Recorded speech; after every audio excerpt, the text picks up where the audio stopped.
Welcome to TV on TV. I'm State Representative Tommy Vitolo. You're watching Brookline Interactive Group. Today is Thursday, April 18th, and we have a great show for you today. We have the final of 5 consecutive Select Board candidate interviews. And today, of course, is with the chair of the Select Board and candidate for re-election, Bernard Greene. Bernard, thanks for coming on the show. Well, thank you for having me, Tommy.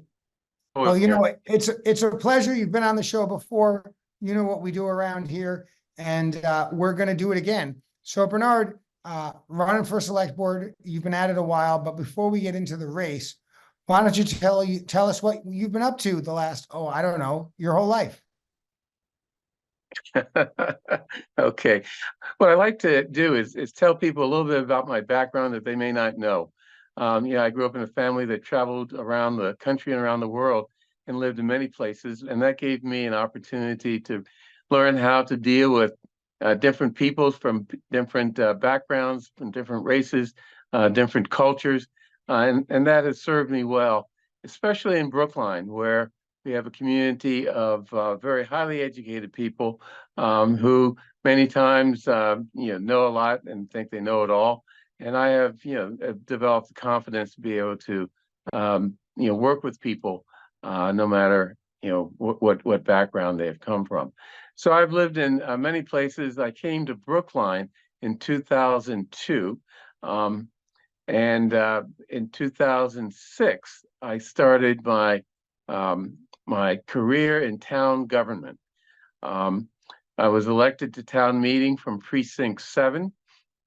And over the years, I served on the advisory committee.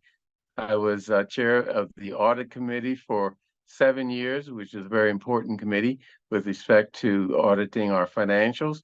And a number of other committees around town, acting or advising town administrator on the selection. Police chief with Andy Lipson, when we selected Andy Lipson. And selection of Fire Chief John Sullivan. I think that experience in town government has been very important to me in terms of how I'm able to function on the select board, knowing the issues that we face as a select board and as a town. I bring that to the select board or to the voters as a reason to vote for me. Being on the select board is not something that requires, a lot of education and ability to speak well, although I do. And, I went to a good school, so I have a little education, but it requires an appreciation of the unique role of a municipality in a state like Massachusetts and the limitations and restrictions that a municipality faces, and how to get around those limitations and restrictions in a way that helps address the issues of the town. I mean, for example, towns have very limited powers. They have only such powers that the state gives it. So many times we have to go to the state and ask for additional power that's not already in the list of powers that we've been given. And in that sense, over the years, I've learned that the role of our state representative and working with that state representative, and that's you, Tommy, is critical if we want to get certain things done. We may have great ideas, but we don't have the power to implement them. They're good ideas, but really good for nothing. So, being able to knowing the importance of working with our state representative and other bodies in the state is critically important for a member of the select board to be, if we're going to be successful. A little bit more about my background. As an adolescent, I grew up in Philadelphia. I went to college at Swarthmore. And then I came to Boston and attended Boston College Law School. I practiced law for many years, more than I want to admit, in Cleveland, Ohio, as a public finance attorney. for about 12, 13 years, and then in the state treasurer. When I came to Boston in 2002, I worked for the attorney there, Clean Water Trust, which is a division under the state treasurer's office. So, that background also has been very helpful in terms of understanding the role that municipalities play and the limitations that we operate under. So that by way of a little bit of biographical background, I hope it helps you understand, who I am and how I got here. Now, Bernard, you are the only candidate for re-election from the select board. The other four candidates have never served on the select board before. So this is sort of an off-the-wall question, maybe. Can you tell us one or two things that the select board does that you think are important that maybe folks don't even know that you do? Right? What are some of the things that you as a select board member or the select board as a whole are responsible for that maybe people aren't aware of at all? Okay. Well, one of the things that we're responsible for, and this may not seem like a big deal, but it actually does have significance in terms of our financial situation, and that is we license restaurants.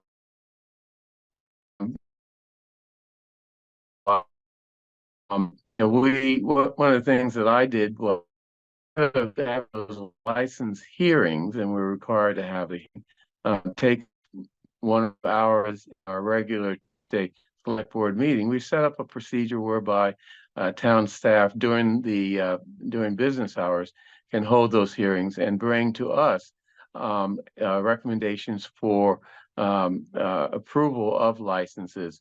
And I mention that because number one, it is respectful of the fact that town staff should not be tied down late into the evening hours, not being paid overtime for these hearings. And it just makes our job a little easier as a select board and gives us more time to really focus on the important things that we should be concerned about.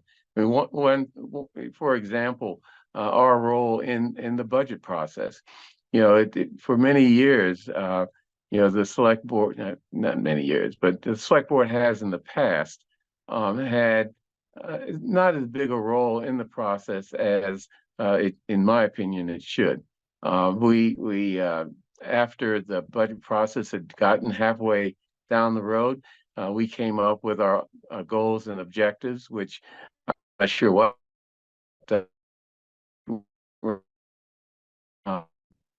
positioned to have much of an impact. What I've done over the last couple of years and put together the select board goals on in the process so that we can introduce them to town departments when the budget process begins in September. That gives them an opportunity to know what our goals and objectives are and presumably incorporate them into their budget requests. They don't have to, but at least we have an opportunity to question why certain things that we think are important are not included in their budget requests. And those goals and objectives, along with the budget requests, are organized by the town administrator into the financial statement in mid-February. And then we go, then that goes to the advisory committee who actually prepares the budget for town meeting. But because we've gotten involved in the process early on, the advisory committee is also factoring in the concerns and the goals of the select board. And that may seem like a small thing, but the select board has its eyes and ears to the ground with respect to what people are concerned about, and has sort of an overall view of the town that and not everyone has. So our concerns and and it's important that they be included in the budget process with the town meeting. So that's one thing. I start out by talking about the licensing thing and licensing of businesses, and sort of took that to the budget process. But I think they're all connected. So I mentioned earlier, and I think it's an important thing to talk about, right? You come to this campaign with 9 years of experience on the select board. Tell us about whether or not that experience is an asset, and if so, why?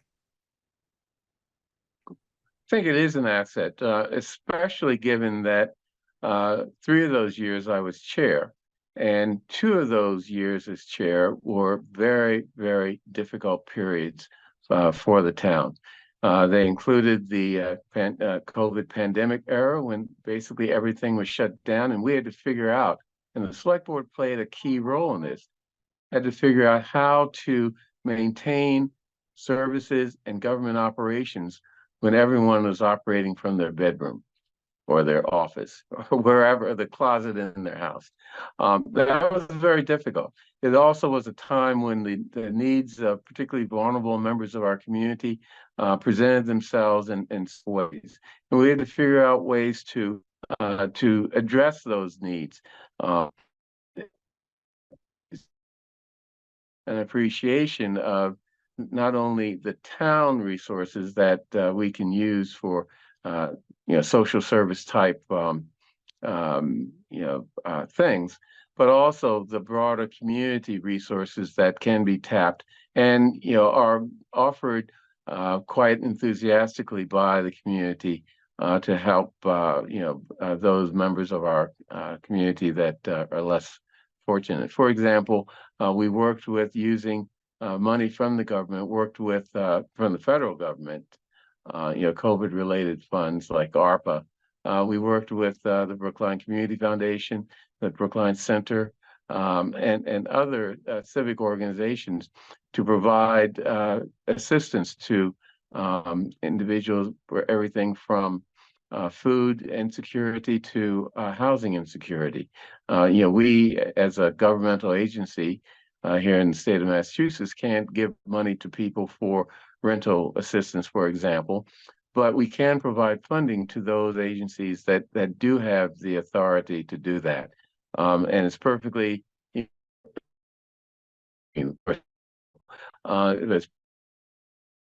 to take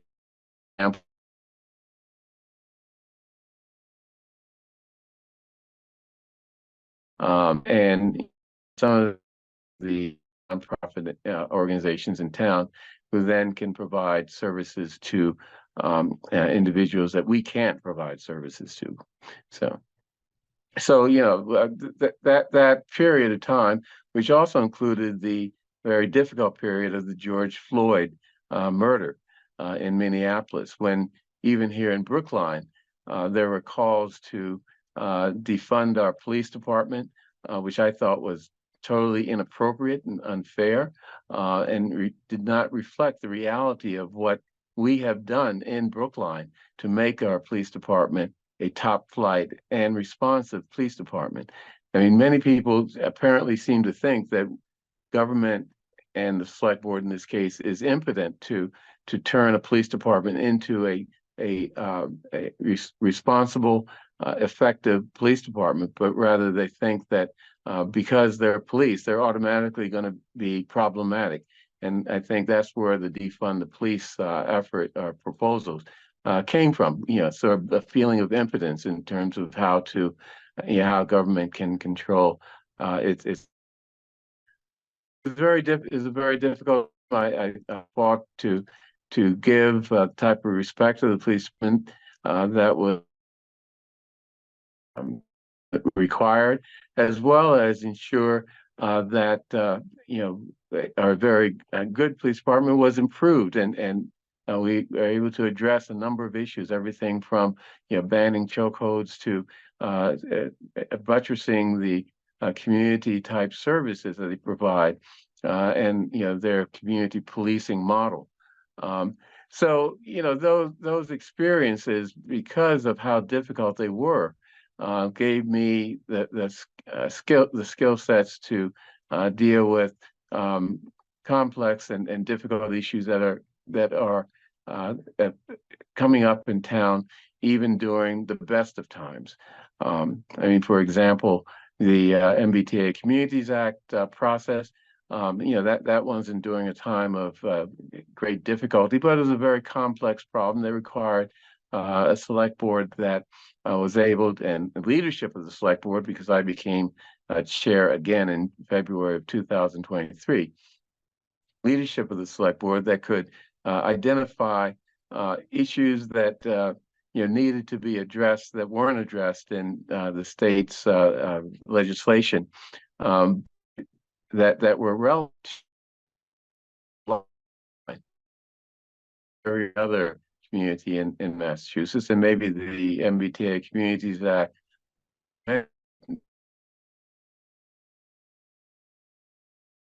was to pull together the select board to look at the act critically and come up with ways in which, through the committee that was set up to look at alternatives, to come up with a proposal that ultimately became the so-called consensus plan that was both agreed to by disparate organizations and individuals in town who don't agree on a lot of things. But with the great assistance of Paul Warren, we were able to get the necessary compromises and agreements to the consensus plan, and it passed town meeting by overwhelming majority, way more than the 2/3 required for zoning. So I think my experience early on gave me the knowledge and skills necessary to handle complex and difficult problems that will come up every year here in Brookline. So Bernard, you left me a couple of hooks that I want to follow up on. You talked about housing, but before that, you mentioned the murder of George Floyd. And of course, more recently, since October 7th, we have had hate instances and expressions of hate against Muslims, against Jews, against Palestinians, against Israelis. And so this has been part of our community fabric and part of the national fabric over certainly the last 4 years, but for hundreds of years. How does that play into the role of the select board, and what have you done? What will you do? What are you doing with respect to hate speech and hateful actions on the select board?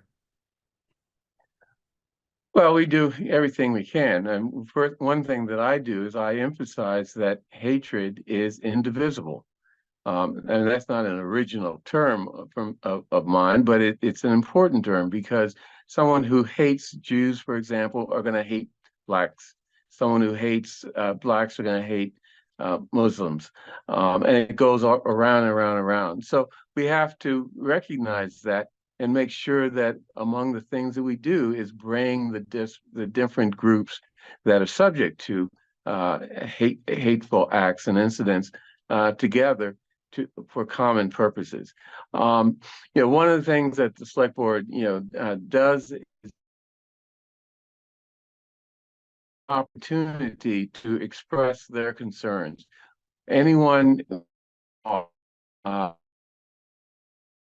their fears, their concerns, and their pleas to us to help them dealing with hateful acts. We also, work with the police department. I mean, select board, oversees the police department, and we make sure that, they provide the type of services to, for example, synagogues, who have been the main targets recently of hate incidents. Type of services in terms of, officers on duty during events that are held, as well as training, security training, and making sure that they understand how to deal with any incidents that arise, or to even identify those incidents, because many times it's not crystal clear. The select board has a lot of ways to address these issues. That being one, but also just having the type of demeanor in town that tells people that while we are We are open to all, points of view. We do not tolerate the type of hatred that is directed many times at discrete groups in town. And I might add, much of this hatred comes from the outside. I mean, I happen to believe that there is an organized effort on the part of right-wing organizations to basically terrorize communities in the Northeast, such as Brookline, with hateful incidents, and other things. Their purpose is unclear, but it's coming from outside many times. Although we do have homegrown incidents, and we have especially in schools where kids are young and easily impressionable, and not always as wise as we as adults are. Many times we have incidents, from students that schools presumably will handle with in an appropriate way. But these issues have to be dealt with across governmental lines. Schools, select board, various departments, including the police department and the health department, for example, and others. So thank you for that. Now I want to hop to housing, the other hook you left me. Of course, Brookline did comply with the MBTA Communities Act. It also upzoned Harvard Street. Those were two separate actions, part of a bigger package. And my sense is that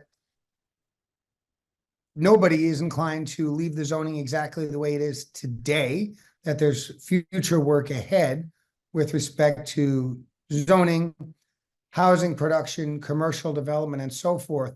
We don't have a ton of time, but give us a sense for what your vision for the future of Brookline is with respect to construction or remodeling of structures. No, that's just a huge question. Let me answer it this way. I think we do a fairly good job of providing housing opportunities for low-income people, both through the Housing Authority, which does an incredible job in so many ways, as well as other ways. But we also have a problem of a lot of the new housing development in town is high-end luxury housing. And the reason for that is our location. We are on 4 MBTA lines and 3 bus lines that go into high-paying industrial sectors downtown in Harvard, at Nubian Square, and in also that people high risk, like home prices, and they want to live in Brookline, and that causes an increase in. My concern is that the tendency is for Brookline to become a community of very, very very wealthy people and very, very poor people, without the middle class, who we're losing. And that is a recipe for unsustainable. Well, it's an unsustainable situation. So we have to make sure that as part of our housing affordability efforts, we do things to ensure that we maintain a middle class here in Brookline. And that means protecting, for example, older, not very fancy housing that we have in Brookline in large numbers, where middle class people can live, maybe with a struggle, but still can afford to live here in Brookline and take advantage, for example, of our school system. To the extent that we can ensure that our long-term viability is better ensured. One of the keys to this is the comprehensive planning process that we've initiated, because as we development, we have to make sure that our infrastructure, the topology of our town, and other things are capable of handling any new development For example, one of the things that I've become somewhat concerned about is the issue of climate change and ocean rise, which also results in rises in our groundwater. And that is something that we need to make sure that we think about as we rezone for housing or encourage developers to build housing in various areas around town. We have to make sure that the infrastructure to drain areas that are susceptible to flooding is in place, so that we don't build housing in areas that are going to result in flooded basements, for example. So the comprehensive planning process is critical, and that's just one area where we have to make sure that we address where the comprehensive plan can help us address the problem. I mean, other areas include everything from schools to parks and in parts of town. It's important that people have and areas where they can have recreational opportunities, especially for the kids. And if we don't plan that ahead of time, we're just going to stumble into a situation that may have consequences that are very negative in the long run. Bernard, the election is Tuesday, May 7th. Polls are open 7 a.m. to 8 p.m. You got a website folks can go to? Yes, I have a website. It's called bernardgreene.org, and they can go there and find more information about me. Also, I would like to note that May 7th is the official election date, but April 27th is when early voting begins, and even before that, we're going to have mail-in ballots available for people to vote. So I hope people watch out for their mail-in ballots, and use whatever opportunity is most convenient for them to cast their vote in this election. And as I said, bernardgreene.org is where you can find more information and sign up to help me in this campaign. It's going to be a very difficult and tough campaign, but I think I can, because of my background and my experience here, both in town government generally, board. So, Select Board Chair Bernard Greene, member for 9 years, up for re-election. Folks, thanks for watching Brookline Interactive Group. Thanks for watching TV on TV. And next week, we're going to kick it off with the school committee candidates, having wrapped up interviews with first 3 housing authority candidates and now all 5 select board candidates. So we're doing it. We've got shows on twice a week for you, the voters, to make up your minds and make sure your voice is heard on Tuesday, May 7th. Thanks for watching the show, and Chair Greene, thanks for coming on. Well, thank you for allowing me to join you on TV. Folks, we'll see you next time. Have a great day.